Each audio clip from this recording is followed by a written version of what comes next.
I have a quiz for all of you as you watch this video. I'm going to tap out the melody of a song with my fingers on this table, and you have to guess which song I'm tapping.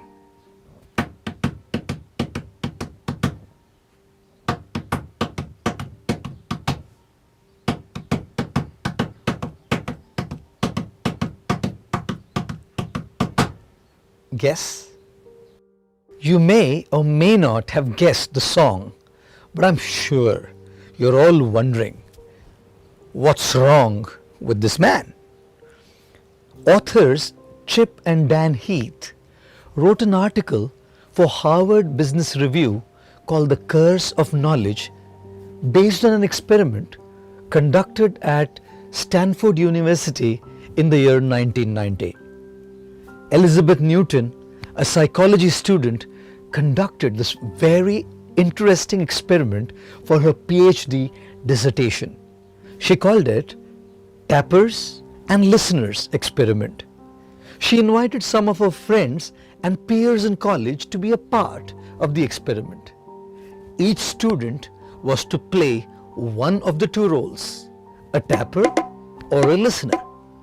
The tappers were given a list of 25 popular melodies such as Happy Birthday to You and Jingle Bells, Jingle all the way. All they had to do was to tap out the melody on a table using their fingers. And guess what the listeners had to do? Well, simple. They had to guess the song.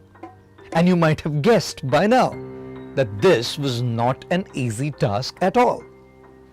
Out of the 120 times a melody was tapped, the listener could guess it correctly only thrice, a success rate of 2.5%. But the interesting part of the story is, before the tappers even began, Elizabeth asked them to predict the probability of the listeners being able to guess the song correctly.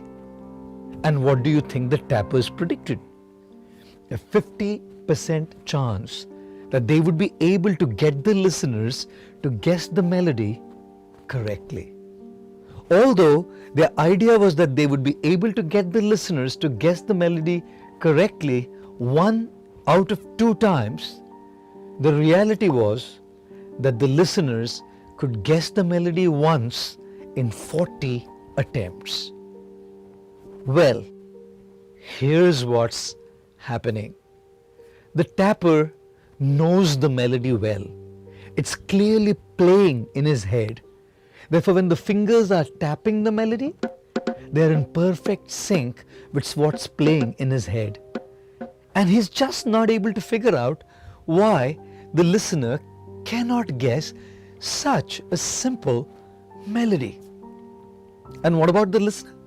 Well, he or she has no idea what's happening because the melody is not playing in their head. Try as hard as they may, they just cannot make any sense out of the tapping. Have you ever told your spouse, your child, your colleague, or your subordinate at work to do something with complete clarity in your head in what you wanted them to do? I'm sure you have. And did you find out later that they did put all their effort but did something not exactly what you were looking for? And this caused so much frustration to both the parties. When this happens the next time, understand clearly who is the problem. It's the tapper, not the listener.